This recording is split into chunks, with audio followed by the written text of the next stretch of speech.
Seriously, look how big it is. I don't think it is a human. I think it's a Sasquatch. You can't just see something that's maybe a once-in-a-century discovery and go do your 9-to-5 job. You got to go look for fur or footprints or some kind of evidence. From tracking a massive grizzly through the wilderness to coming face-to-face with a towering 12-foot ape-like humanoid, this is the chilling story of hunters who captured Bigfoot footage. Let's dive in. In 2008, Sam Longfooter, a Native American hunter with years of experience tracking dangerous game, led a group of hunters deep into the Tongass National Forest in Alaska. Their mission was clear: hunt grizzly bears in one of the most remote and unforgiving stretches of wilderness in the state. They had arranged for the help of a local guide who knew the terrain, and their journey began in Ketchikan, where they boarded a 36-foot vessel that carried them through the Baum Canal and up the Unuk River toward their destination. When they stepped off the boat and into the forest, the land closed in around them. The air was damp, the light filtered through thick canopies, and moss carpeted the ground, swallowing the sound of every step. For bear hunters, silence could mean survival, and in these woods, silence came naturally. On their first day, they found what they had come for: signs of a massive grizzly. Fresh paw prints pressed deep into the mud, and claw marks scored high on the trunks of trees, telling them they were in the presence of a dominant male. But heavy rain came in, relentless and cold, and for safety they turned back, retreating to their vessel to wait it out. 2 days later, the skies cleared enough for them to return to the hunt. The bear tracks were still visible, but now there was something else, an entirely different set of prints that froze them where they stood. What's the likelihood that there are big animals that have gone undetected by scientists and by trained observers? They made the grizzly's footprints look small, stretching more than 24 inches long and nearly 10 inches wide, their shape wrong for any known animal in the region. Seeing this, the group exchanged uneasy glances and began to follow them. The trail stretched on, print after print, hundreds of them, cutting a clear path through the forest. The deeper they went, the heavier the air felt, and the dim light between the trees grew dimmer still. Something about the way the tracks moved, unwavering, straight, and deliberate, suggested a creature with no fear of being followed. After hours of cautious pursuit, they reached a clearing where the grass grew high, swaying in the damp wind. A stench hung thick in the air, pungent and almost sweet in its rot, and it set every nerve in their bodies on edge. They scanned the clearing and then, without warning, in the trees across from them, a figure stepped out. Huge, impossibly tall, its outline broad and solid against the shifting green. It was about 50 feet away, moving slowly but with a presence that commanded the space around it. The hunters dropped instantly in the grass, trying to disappear from view, their hearts pounding so loudly they were sure it could hear. They watched as it shifted its weight, the massive muscles beneath its dark hair rippling as it scanned the forest. Sam, forcing his breath to steady, raised his head just enough to see. There's a lot here that Bigfoot hunters find fascinating. One thing is the gait, especially the big stride. The creature's back was to them now, its head moving slightly, as if listening to something in the distance. They stayed still for what felt like an eternity before deciding to slip away. Step by careful step, they retreated into the trees, then back to the river's edge, their legs shaking from the tension. When they finally reached the vessel, the decision was immediate. The day's hunt was over. On the way back, they did not speak much, each replaying the sight in their minds. The grizzly they had come for no longer mattered. What they had seen was something adapted perfectly to these woods, something that belonged here more than they did. They would hunt again, but not that day. And as the Tongass closed in behind them, they carried with them the image of the massive, unknown creature that had crossed their path, and the quiet knowledge that they had stepped into its world, if only for a moment. Yet Sam and his crew are not the only ones to have come across the creature and lived to tell the tale. Expedition Bigfoot Cruise Encounter. During one of their expeditions, Russell was surveying the area the crew had chosen to investigate when he spotted something unusual through his camera lens. At first glance, it looked like a bear, which wasn't surprising given how common they were in the area. But then, the unexpected happened. The creature suddenly stood upright on two legs, moving in a way no bear could, before disappearing into the woods. This sight left Russell in disbelief. He couldn't keep it to himself, and immediately shared what he saw with his partner Zach. Russell explained to Zach how the creature stood just like a human would and replayed the clip to him. Even after replaying the clip, Russell could still not believe what he had just seen. What he thought to be a bear due to the fur just stood up like a human being, turned around, and walked away. It's like the creature was squatting, perhaps spying on possible prey or carefully studying Russell and his crew. Although bears could walk on 2 feet, they were not as stable as the creatures they had seen. Excited by this, he tried to get another look at the animal and zoom in around the area to see if the creature would appear on the other side of the trees, but there was nothing to look at any longer. The creature was gone. Overjoyed by this new find, Russell decided to go to the area where he had spotted the creature and investigate more. Perhaps he might find some other clues. After a while, Russell could not wait to show the crew the video he had just captured, and so he called everyone back to base camp. They all gathered at base camp, where Russell had some exciting news to share. Everyone was eager to see what he'd discovered, which made him call them back. Once Russell played the video, they could not believe their eyes. Russell told them, "So check this out. It looks like a bear. At first, that's what I thought I was looking at. It's just a bear. Until now. Watch this." Watching the footage, Maria was completely astonished. It felt like they were on the verge of uncovering something extraordinary, something that could change the view of modern science forever. Russell slowed down the video to give them a clearer look, and what appeared on the screen left the crew in disbelief. Bryce and Maria, with their deeper understanding of Bigfoot lore, immediately sensed this was no ordinary sighting. To them, it didn't resemble a bear at all. The way the creature behaved, its hairy frame and human-like movement on 2 feet, pointed to a different possibility. For Maria, a detail-oriented scientist, something stood out above all others. She was struck by how the creature moved its head. Its subtle, deliberate movements as it looked around before walking away seemed far too calculated for a bear. The creature's vertical head-to-floor motion only made her belief stronger.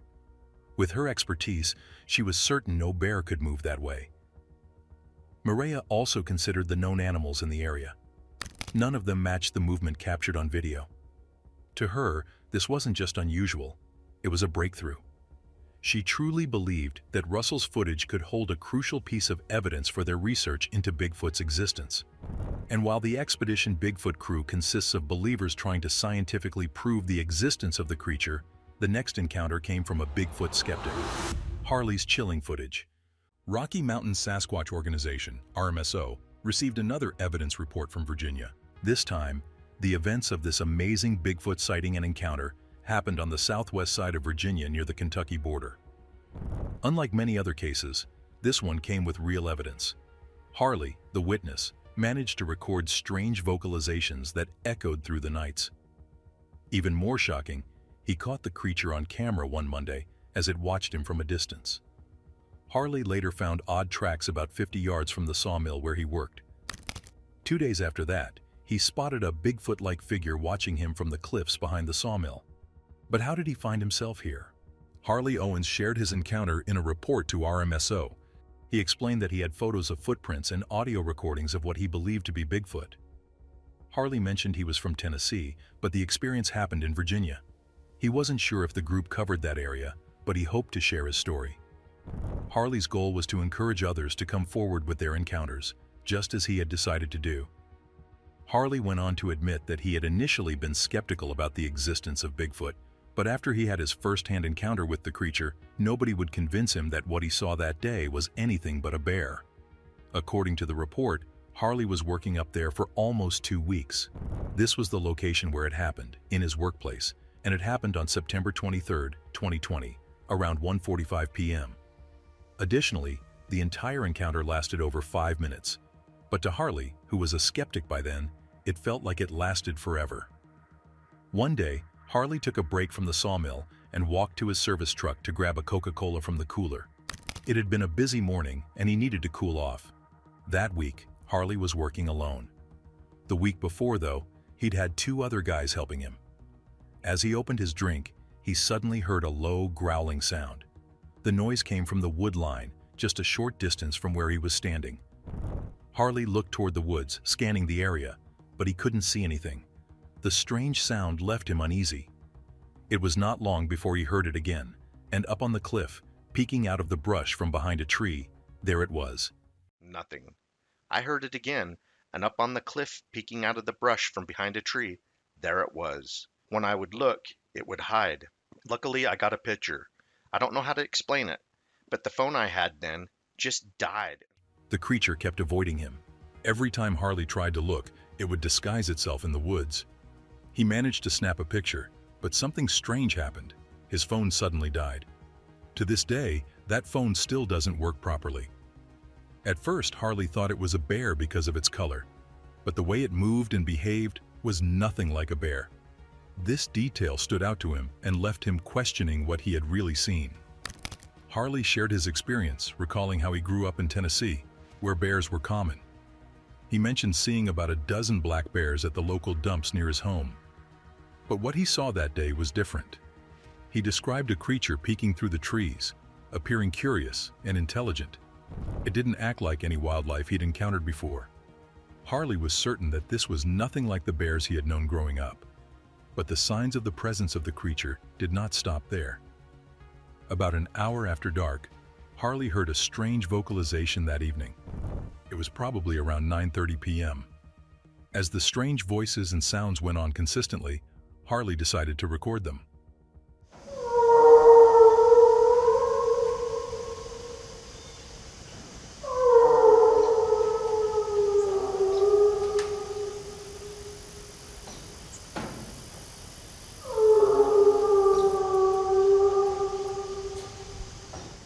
According to Harley, the creature he saw was about 100 yards away, and it gave off the smell of rotting eggs.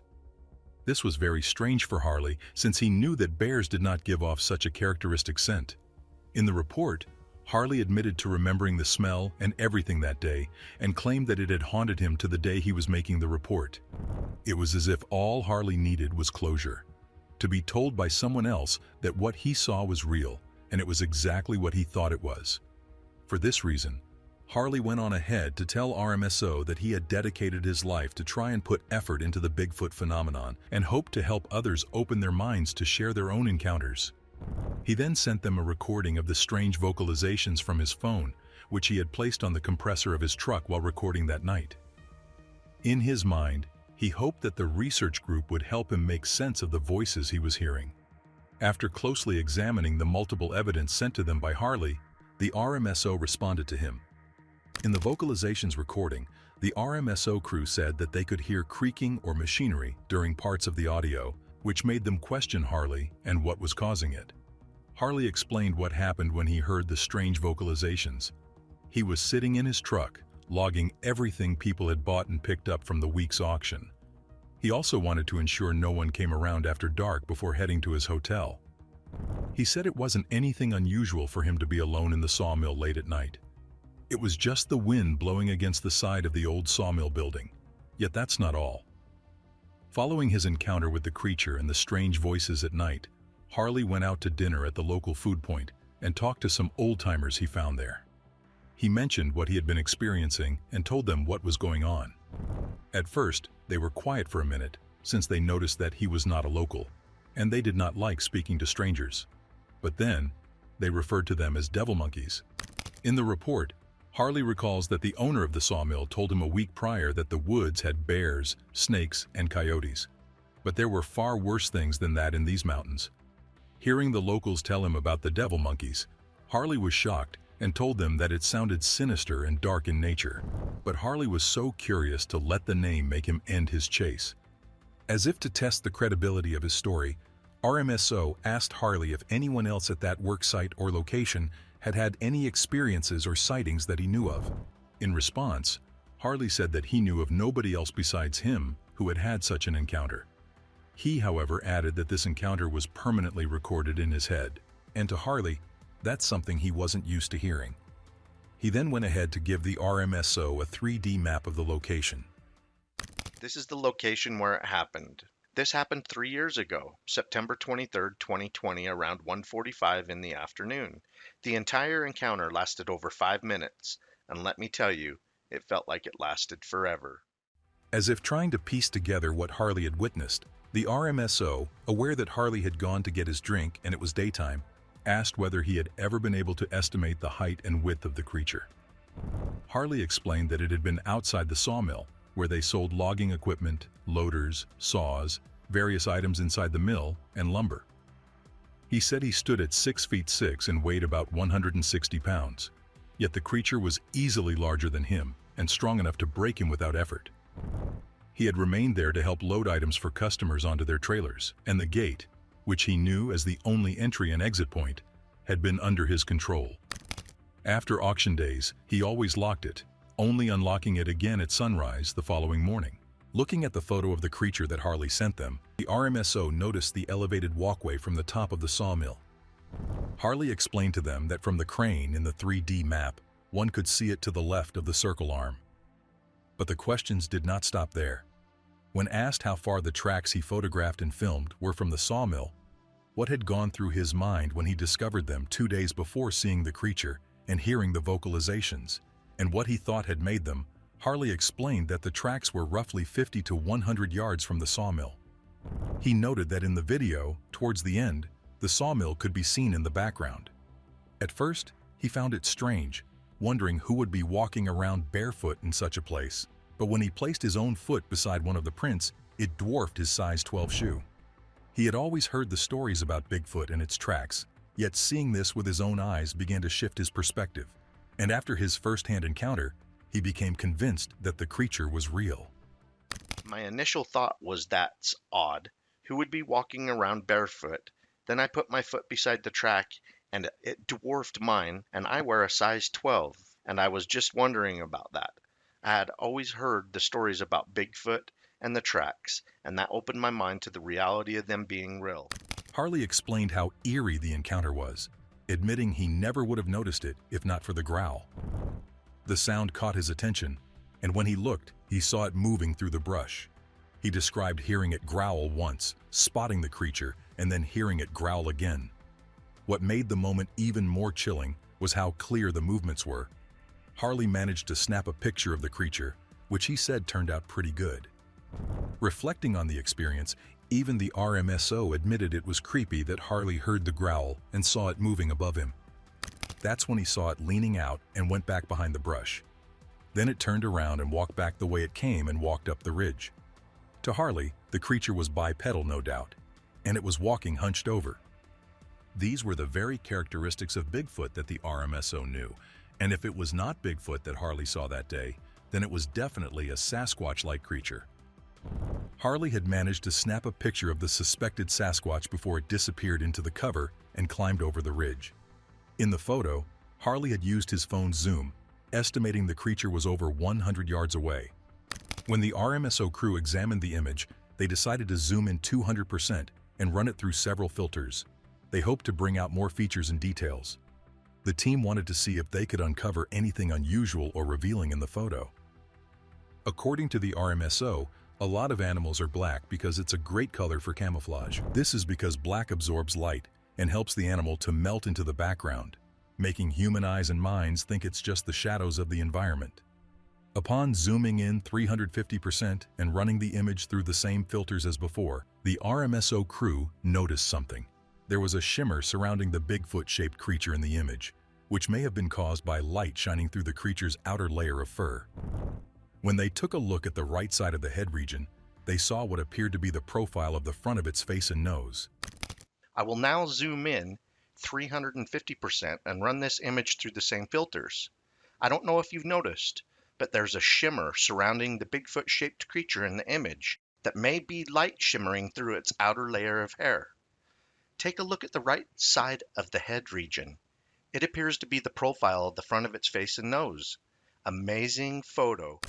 To the RMSO, this was an amazing photo captured several hours before some eerie, unexplained Sasquatch-like vocalizations were heard just after dark. Yet the elusive creature's footage keeps popping up. A TikToker's footage. The parallel forest in Lawton, Oklahoma, has always carried a strange reputation. Rows of perfectly planted cedar trees stretch in every direction, giving the place a feeling that feels more unnatural than wild. Locals have often said something isn't right about the forest, like it twists the paths and makes people forget their way. Now, something had happened there that stirred up the internet, and nobody could look away. A hiker had been out for the day, just taking in the scenery, when he spotted something in the distance that stopped him cold. He hadn't been searching for anything, just walking and enjoying the stillness, but that calm didn't last long. His hands shook as he pulled out his phone, and what he caught on camera in just 9 seconds quickly went viral. The video showed a large, dark figure moving through the trees, its stride too smooth, too human-like to explain away easily. It didn't hide in the shadows, and it wasn't blocked by brush. This was clearer than any Bigfoot footage people had seen before. For once, viewers didn't argue about whether there was something there. They saw it, and they couldn't stop watching it. By the time the sun went down, the video had already passed 1.7 million views on TikTok, and people flooded the comments, calling it the most convincing Bigfoot video they'd ever seen. Some joked about the old myth that Bigfoot was always blurry in photos, but this one wasn't, and it felt real. Since the encounter, the hiker hadn't gone back. He told people he wouldn't return without backup, and even then, he wasn't sure he'd risk it again. Whatever he saw out there had left him shaken to the core. Yet it wasn't the first time Bigfoot sightings had made waves in Oklahoma. Back in 2021, a lawmaker had pushed for an official Bigfoot hunting season. The bill didn't pass, but the talk didn't die down. Months later, a bounty was offered, $3 million for a live capture, but no one had collected it. With this new footage, some believed the mystery might be cracking open, claiming that something had moved through that forest.